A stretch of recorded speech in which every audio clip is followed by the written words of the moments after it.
Am I the asshole for turning in my friend for a crime we both did? About a year ago, a friend of mine, Jay, and I were having a sleepover.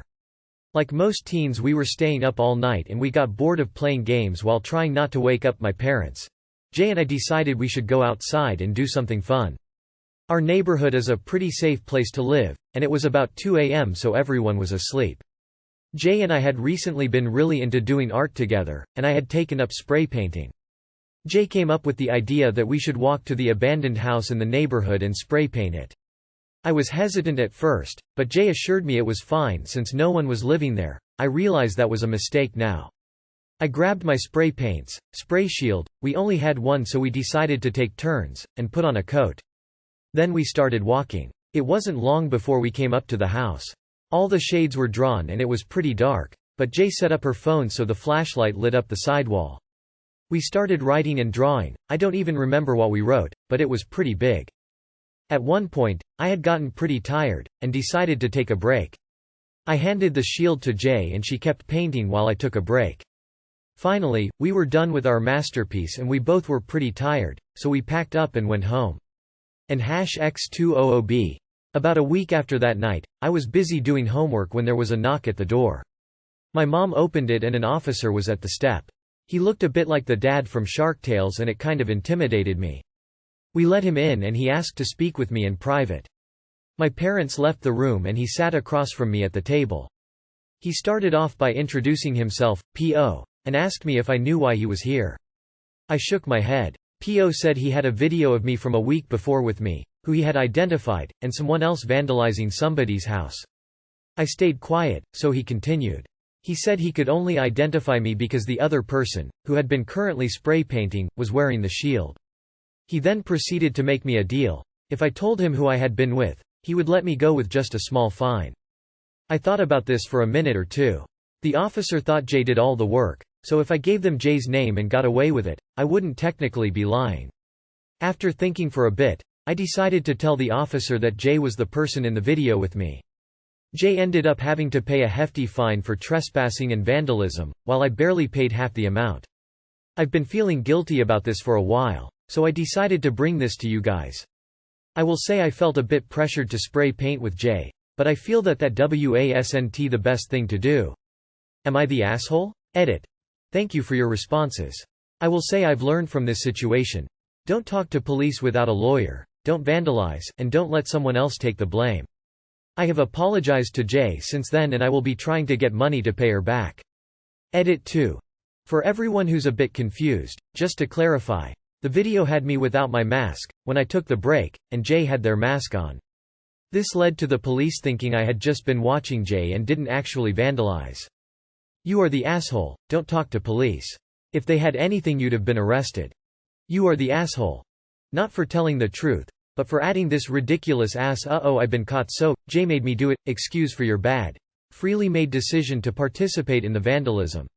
I will say I felt a bit pressured to spray paint with Jay.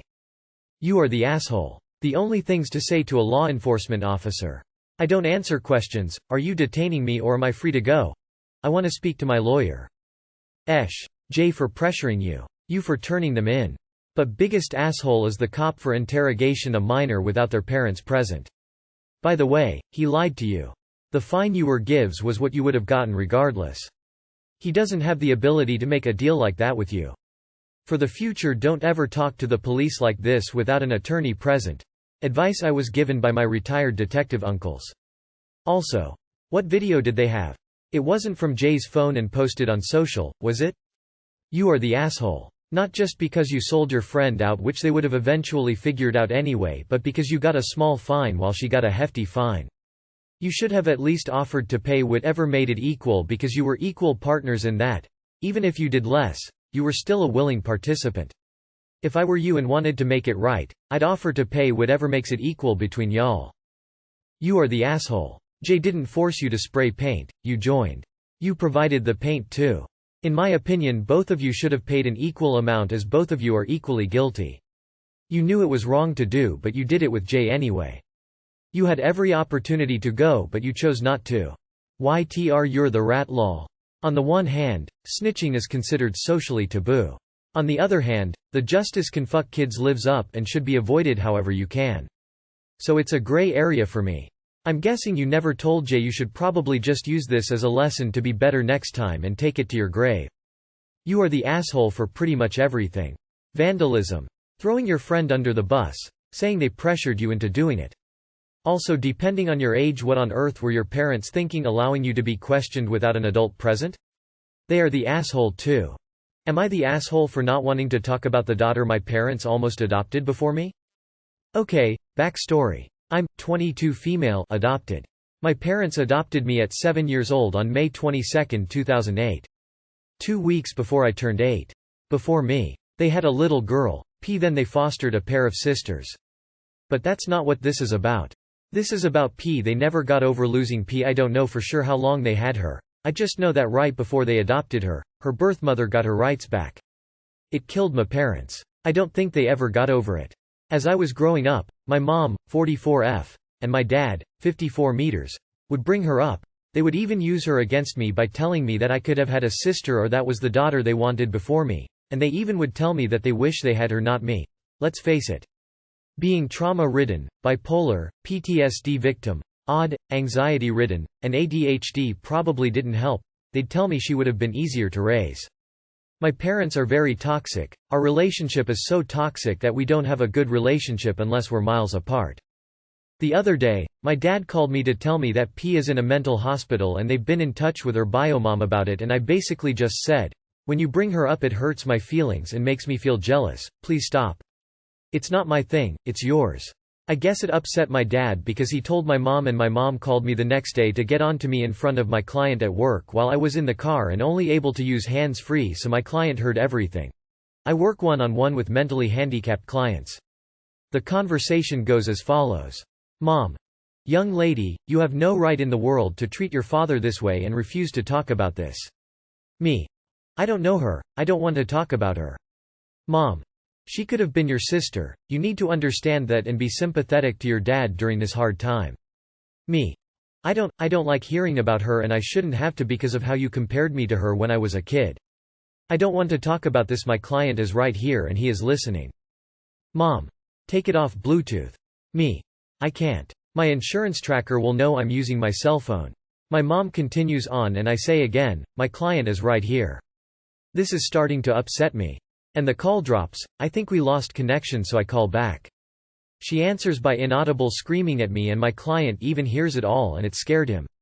I hung up. Later on my mom tells me I'm being insensitive, uncaring, and selfish for not wanting to talk about this with my dad. I feel like I shouldn't have to, but am I the asshole? ETA.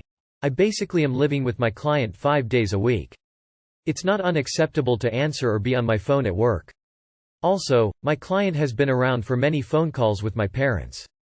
The phone call started off without any name calling or yelling. When I hang up on my parents things get super bad, so that's why I didn't just hang up on her. But also, they've always respected gentle talk around my client, so I didn't know she wouldn't yesterday. Sure, that's my fault, but it's not like I ignored my client and kept the call going. I hung up when I realized she was taking it to an extreme. Not the asshole for the question at hand. Your parents have been terribly unfair to you and you are well within your rights to tell them that. But you really should have ended the call right away rather than subject your client to that. It was extremely unprofessional and clearly upset the client. You doubled down when you called your mom back while the client was still in the car. I don't understand why you thought that was okay? Not the asshole, but why not just hang up on your mom or decline the call if you were with a client? That part is kind on you. Not the asshole. They seem to be unfit to have adopted you, and I am sorry you had to go through this. Do not accept their calls if they end up being so abusive, especially when you are at work. You worded your desires very gently here, and yes, it is ultimately their problem, not yours. I think it would be no assholes here if they just mentioned her offhand every now and then, but using her against you as you described and degrading you is never okay, especially as a defenseless child. Maybe RJUSTNOFAMILY might be able to give some more perspective? I wish you all the best. Everyone sucks here. Your parents obviously for what they did and are doing to you. But you should have never answered a personal call when you had a client in your vehicle. And you certainly shouldn't have called your mother back. I encourage you to learn to set boundaries with your parents. Until you decide you want to be treated better, they're going to continue to treat you like crap. You are 22. And #X200B. Do you still live at home? If not, stop the conversation. Leave, or hang up the phone. It can only get as bad as you let it. If necessary, go no contact. If you still live at home, get out. And #X200B. They are absweave and are only using you as a dumpster for their feelings, and get their kicks from your pain. And #X200B. Why not go no contact until they learn to behave? And #X200B. You will lose your job if you let that continue, and then you will need to move in with them, which mote just be what they intend to get with their behavior. Then they get to abuse you all day long. And #X200B. So stop it, as long as you still can. First, you are the asshole for taking the call while working. In front of your client no less. WTH? As far as your parents, they are completely insensitive ahs. That part of the story, you are not the not the asshole. Honestly, for your own mental health, block her and any minions she sends after you from the family. You have your own life, but she keeps trying to drag you back into a life you never even had. It's really sick, actually. Not the asshole. You can't be expected to have any emotional involvement for someone you've never met. You can empathize with how your parents feel about the situation with her, but they are wrong to make you a punchbag for something you had no involvement or influence over. Update. Am I the asshole for kicking my friend off of our vacation for making a joke about my boyfriend? Original post. Hello again. I've gotten a lot of comments and messages from my post. Lots of advice was given, but ultimately I decided to follow the two common ones of talking to A and confronting J, and I added fake names rather than initials. I spoke to Adam, A, today after getting off work about 2 hours ago. He did say that he suspected something had happened because of the sudden shift to days Jessica, J, couldn't attend. He also said that she requested to follow him on Instagram suddenly and tried to DM him. She doesn't have his number or Snapchat, so it makes sense this would be her one mode of communication. She followed him before, but he removed her after she liked all 400-ish of his posts spanning from 2013 or so, and he thought it was creepy. I told him about what she said in the group chat and showed him the messages and explained that's why the dates shifted. I also apologized for lying about the true reasoning, but he said he understands where I'm coming from, although it would have been nicer if he could have helped me through it rather than me shouldering Jessica's intentions by myself. He gets why I'm worried, but also was under the impression that I thought he'd cheat on me with her, and was a bit upset. We did clear through that though as well. I brought up the idea of confronting Jessica and he said that it's better to do so together so she understands that it's a mutual agreement that she's being a bit much. I attempted to call, FaceTime her a few times, which she ended up declining, but she did answer when we called from Adam's phone as it was an unknown number with a different area code. I admit, I hadn't really planned out the conversation or what I'd say, so it was pretty rough. I apologized, giving zero heads up about removing her from the trip, but I also told her that she was out of line in her words and previous actions. She knew that Adam and I are serious. We've openly discussed marriage after we finish setting up our careers, but still made such crude remarks. Adam was pretty quiet except to say that he didn't appreciate that he was being discussed in such ways behind his back and by someone he thought was a good friend of mine. Jessica accused us of ganging up on her behind her back, and she accused me personally of setting her up and blowing the entire situation out of proportion. She also made a point to say that if at any point she truly wanted to fuck Adam, she could have taken him from me in a heartbeat.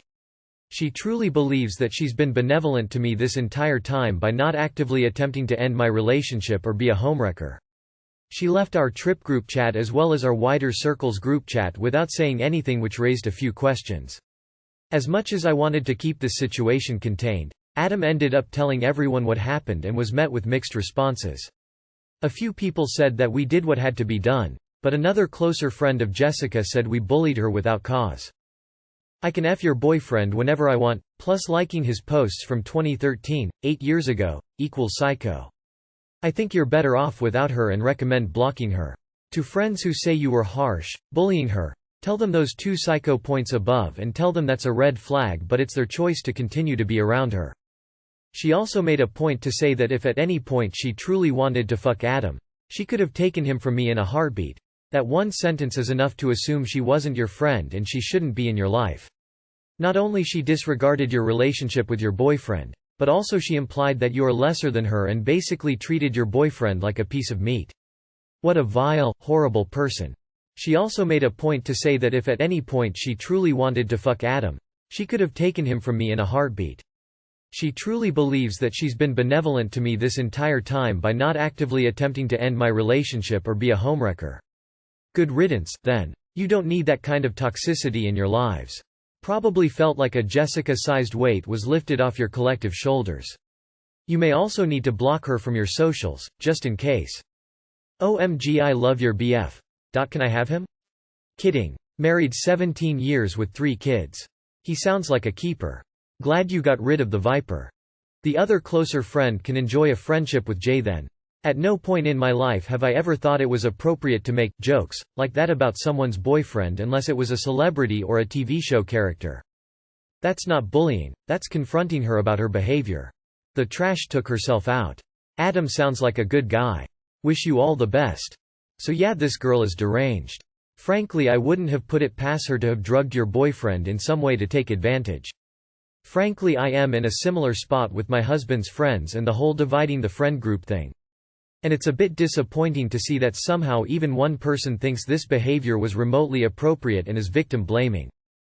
Would I be the asshole if I built a privacy fence, even though it would ruin the neighbor's view? Hi folks. First poster. Longtime lurker here. This is a bit longer to give some context. Last year we, family and I, bought a beautiful 1.5-acre property. We have a pond and old growth trees, fruit trees, a creek, and lots of birds. It really is a dream place. Here's the problems. 1. We are separated only slightly from a busy road. 2. We had privacy on one side with about 15 feet of brush. However, we recently woke up to chainsaws and were told that the man who owns the lot next door was clearing it for development, removing all semblance of privacy. 3. We have nosy neighbors on the other side who have been very particular about the property line, and it's not affecting their property.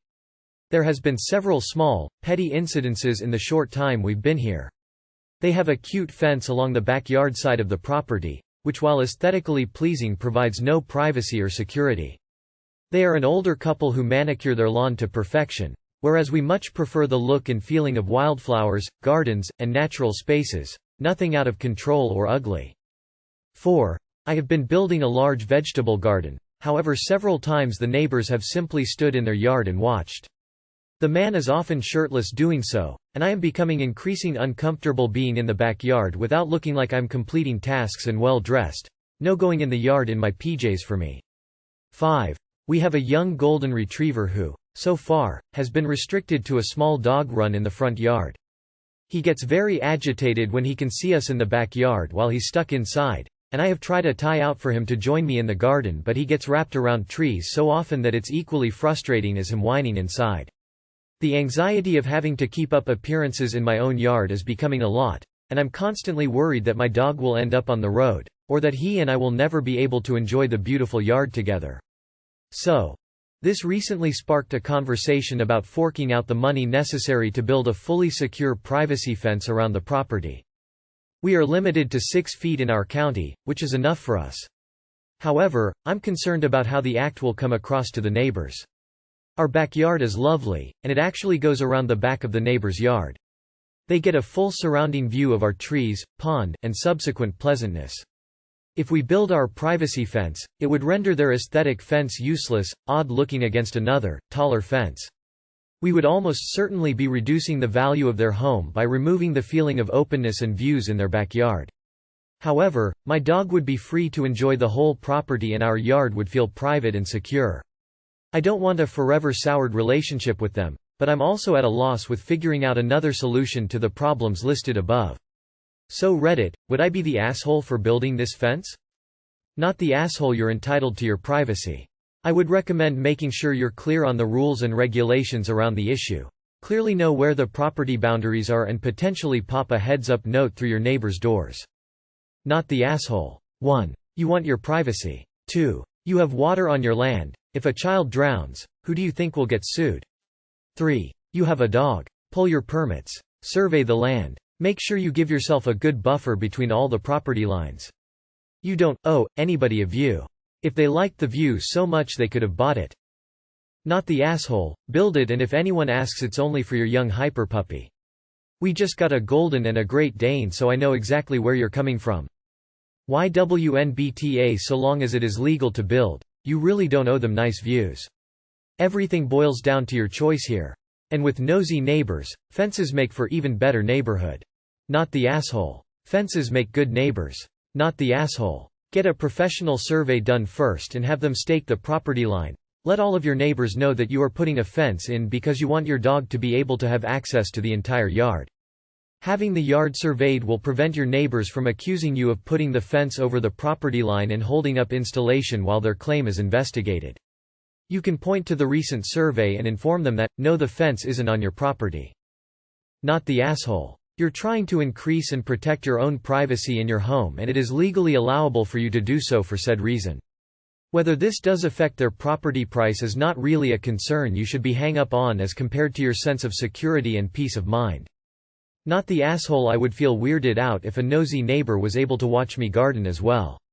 You would not be the asshole if you want a fence on your own property.